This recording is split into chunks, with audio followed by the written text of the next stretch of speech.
റഷ്യക്കെതിരെ യുദ്ധം ചെയ്യാൻ വേണ്ടി കാനഡക്കാരിൽ നിന്നും കാനഡ സർക്കാർ പിടിച്ചെടുത്ത തോക്കുകൾ യുക്രൈന് അയച്ചു കൊടുക്കും. കാനഡ പ്രധാനമന്ത്രി ജസ്റ്റിൻ ട്രൂഡോയുടെ വാക്കുകളാണിത്. എന്നാൽ ഇത് ട്രൂഡോയ്ക്ക് തന്നെ തിരിച്ചടിയായിരിക്കുകയാണ്. ഇത് കേട്ട് പൊട്ടിച്ചിരിക്കുന്ന റഷ്യൻ പ്രസിഡന്റ് വ്ളാഡിമിർ പുടിന്റെ വീഡിയോ ആണ് പ്രചരിക്കുന്നത്. ട്രൂഡോ തൊടുത്തുവിടുന്നതെല്ലാം ബൂമറാങ്ക് പോലെ തിരികെ ലഭിക്കുകയാണ്. സിഖ് പ്രീണനത്തിന് പോയി ഇന്ത്യയെ ചൊറിഞ്ഞു. ഇപ്പോൾ റഷ്യയ്ക്ക് മുൻപിൽ കാനഡ ഒരു സായുധ ശക്തിയെയല്ല. അങ്ങനെ ഇരിക്കെയാണ് ജനങ്ങളിൽ നിന്നും പിടിച്ചെടുത്ത തോക്കുകൾ റഷ്യയെ ആക്രമിക്കാൻ വേണ്ടി യുക്രൈന് അയച്ചു കൊടുക്കുന്നത്. ഇത് ട്രൂഡോയുടെ ഒരു തമാശയായേ എല്ലാവരും കണ്ടിട്ടുള്ളൂ.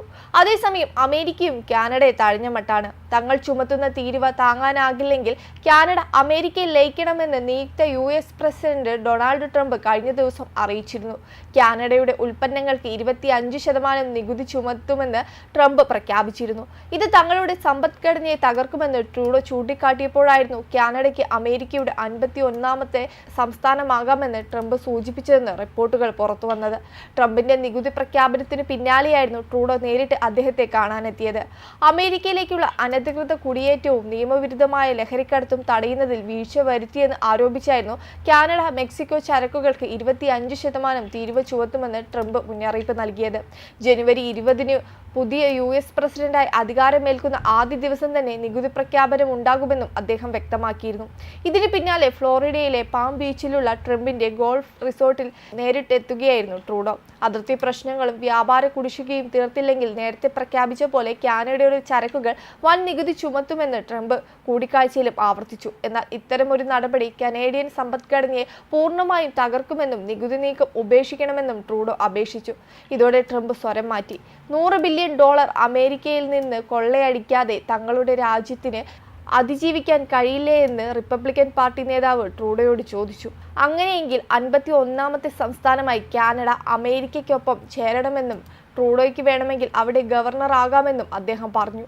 തങ്ങളുടെ ആവശ്യങ്ങൾ പൂർത്തീകരിക്കാൻ കഴിഞ്ഞില്ലെങ്കിൽ തീരുമാനത്തിൽ നിന്ന് ഒരടി പിന്നോട്ടില്ലെന്നും വ്യക്തമാക്കുകയും ചെയ്തു അദ്ദേഹം. അതേസമയം ഇന്ത്യയുമായുള്ള തങ്ങളുടെ രാജ്യത്തിന്റെ ഉഭയകക്ഷി ബന്ധം ജസ്റ്റിൻ ട്രൂഡോ സർക്കാർ കൈകാര്യം ചെയ്യുന്നത് ശരിയായ രീതിയിലല്ലെന്ന സർവേയും പുറത്തു വന്നിരുന്നു. സർവേയിൽ പങ്കെടുത്ത ഏകദേശം 40% കനേഡിയന്മാരും ഇന്ത്യയുമായുള്ള ബന്ധം കൈകാര്യം ചെയ്യുന്നതിൽ വീഴ്ച പറ്റിയതായി കരുതുന്നുണ്ട്. സർവേ അനുസരിച്ച് ട്രൂഡോ സർക്കാർ ബന്ധങ്ങൾ നന്നായി കൈകാര്യം ചെയ്യുന്നില്ലെന്ന് കനേഡിയന്മാരിൽ 39% കരുതുന്നുണ്ട്. ട്രൂഡോയുടെ കീഴിൽ ഇന്ത്യയും കാനഡയും തമ്മിലുള്ള ബന്ധത്തിൽ ഒരു പുരോഗതിയും ഉണ്ടാകില്ലെന്ന് കാനഡക്കാരിൽ 39% പേരും അഭിപ്രായപ്പെട്ടതായി സർവേ അവകാശപ്പെടുന്നുണ്ട്. 2023 ജൂൺ 18-ന് സറയിൽ വെടിയേറ്റ് കൊല്ലപ്പെട്ട ഖലിസ്ഥാൻ ഭീകരൻ ഹർദീപ് സിംഗ് നിജാറിന്റെ കൊലപാതകത്തിൽ ഇന്ത്യൻ സർക്കാർ ഏജന്റുമാർക്ക് പങ്കുണ്ടെന്ന് ജസ്റ്റിൻ ട്രൂഡോ കനേഡിയൻ പാർലമെന്റിൽ കഴിഞ്ഞ സെപ്റ്റംബറിൽ ആരോപിച്ചതോടെയാണ് ഇന്ത്യയും കാനഡയും തമ്മിലുള്ള ബന്ധം വഷളായത്. വെബ് ഡെസ്ക് കർമ്മ ന്യൂസ്.